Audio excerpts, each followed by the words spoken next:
Bagaimana seorang ustadz menjelaskan silsilah Syekh Hasyim Asy'ari dengan Kiai Haji Ahmad Dahlan. Awal-awal saya cuek aja, terus saya tonton terus tulisan, loh kok ini menarik sekali. Itulah kesan pertama dengan Ustadz Adi Hidayat. Kita tidak perlu satu organisasi, tidak perlu satu sekolah, tidak perlu satu guru, bertemu dalam satu titik, mukhlishina lahuddin. Mudah-mudahan titik itulah yang mempertemukan kita. Kenapa Kiai Haji Hasyim Asy'ari mendirikan NU 31 Januari 1926? Karena merasa ketika Muhammadiyah sudah tampil 14 tahun sebelumnya, itu beliau melihat di NU itu nggak muncul-muncul ulamanya.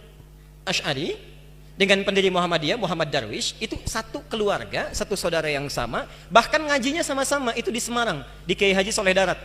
Ya. Dia ada 3 orang, Muhammad Darwish, kemudian Hasyim Asy'ari, satu lagi itu kakek buyutnya Cak Nun, MH Ainun Najib. Cuma 2 ini yang menonjol, karena menonjol, bagus baca kitabnya, soleh orangnya, itu langsung diperintahkan pergi ke Mekah diberikan kitab. Ya. Kalau kakek buyutnya MH Ainun Najib itu cuma diberikan cincin pada saat itu. Ya. Saat berangkat ke Mekah berguru di guru yang sama, namanya Syekh Ahmad Khatib dari Sambas, dikenal dengan Syekh Ahmad Khatib As-Sambasi. Nah setelah dilihat-lihat sampai kembali ke Nusantara di masa yang sama, itu Masya Allah, ternyata keduanya punya visi yang sama, ya, tapi punya beda karakter. Yang satu senang praktek, ya, namanya Muhammad Darwish, lantas pulang diganti nanti menjadi Ahmad Dahlan. Yang satu lagi senang menulis kitab. Nah Hasyim Asy'ari ini menulis 19 kitab dalam hidupnya. Kami punya itu koleksinya, ada 19 kitab. Nah sebelum beliau menulis dan mendirikan Nahdlatul Ulama itu, kayak aja Ahmad Dahlan kan senang praktek. Begitu pulang menafsirkan surat Al-Ma'un, tidak tunggu nulis buku, selesai kajian buka pakaian luarnya, keluarkan uang yang dibawanya, sampaikan pada masyarakat, bikin rumah sakit, bikin pesantren, bikin sekolah, bikin macam-macam praktek. Hasyim Asy'ari mulai menulis. Saat meninggal Kiai Haji Ahmad Dahlan 1924, difikirkan oleh beliau, ya, ini seorang sudah meninggal dunia, ulama belum bangkit, maka ditulislah kemudian kitab baru yang menjadi landasan lahirnya ormas baru disebut dengan Nahdlatul Ulama.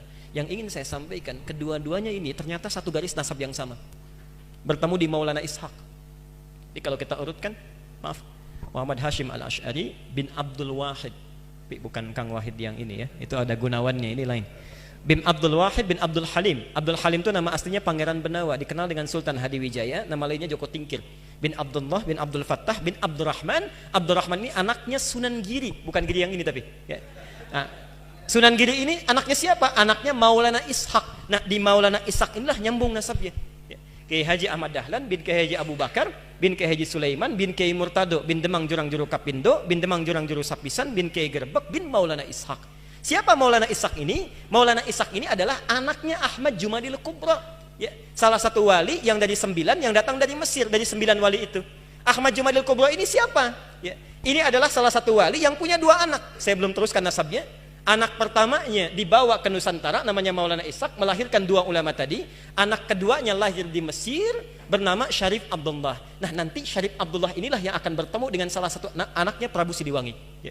Prabu Siliwangi pemenah rasa menikah dengan Nyai Subang Larang, punya 3 anak. Anak pertama Walang Sungsang, lahir 1423. Anak keduanya Rara Santang, lahir 1426. Anak ketiganya Raja Sengara, lahir 1427. Nah, hajilah kemudian Walang Sungsang dan Rara Santang di Mekah bertemu dengan Syarif Abdullah. Walang Sungsang ganti nama jadi Abdullah Iman, Rara Santang ganti nama menjadi Syarifah Mudaim. Jatuh cinta Syarif Abdullah dengan Syarifah Mudaim, menikahlah, pulang ke Mesir, tinggal 20 tahun, melahirkan anak bernama Syarif Hidayatullah. Berguru pada Syekh Ibnu Athaillah As-Sakandari. Pulang nengok kakek buyutnya, bertemu dengan Prabu Siliwangi. Saat itu tinggalnya ada di lingkaran Jati, maka dikenallah dengan saat itu dengan nama Sunan Gunung Jati. Nah, baik Ahmad Dahlan ataupun Hasyim Asy'ari itu berada di satu garis yang sama, dari Ahmad Jumadil Kubra bin Ali Zainal Al-Kabir bin Ali Zainal Abidin, keturunannya dari Al-Husain, Husain anaknya Ali, Ali suami Fatimah, Fatimah putri Rasulullah sallallahu alaihi wasallam. Yang penting sikapnya seperti Nabi, tuturnya seperti Nabi, pandangannya seperti Nabi.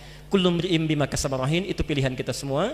Mudah-mudahan pertemuan hari ini kita menjadi baik seluruhnya. Kita bermohon pada Allah Subhanahu wa taala, seluruh para asatidzah, dai-dai, para ulama kita, terkhusus Ustaz Abdul Somad, dijaga oleh Allah Subhanahu wa taala dan bisa memberikan pencerahan kepada masyarakat Indonesia khususnya tentang wawasan-wawasan keislaman yang luas, yang dengan izin Allah Subhanahu wa taala itu semua bisa menghadirkan kenyamanan dalam beribadah, ketentraman bagi hubungan antar masyarakat, dan yang paling kita harapkan dengan itu semua, masyarakat Indonesia akan lebih beragamis, dekat dengan Allah, bisa memaksimalkan nilai-nilai keislaman dalam kehidupan. Assalamualaikum warahmatullahi wabarakatuh.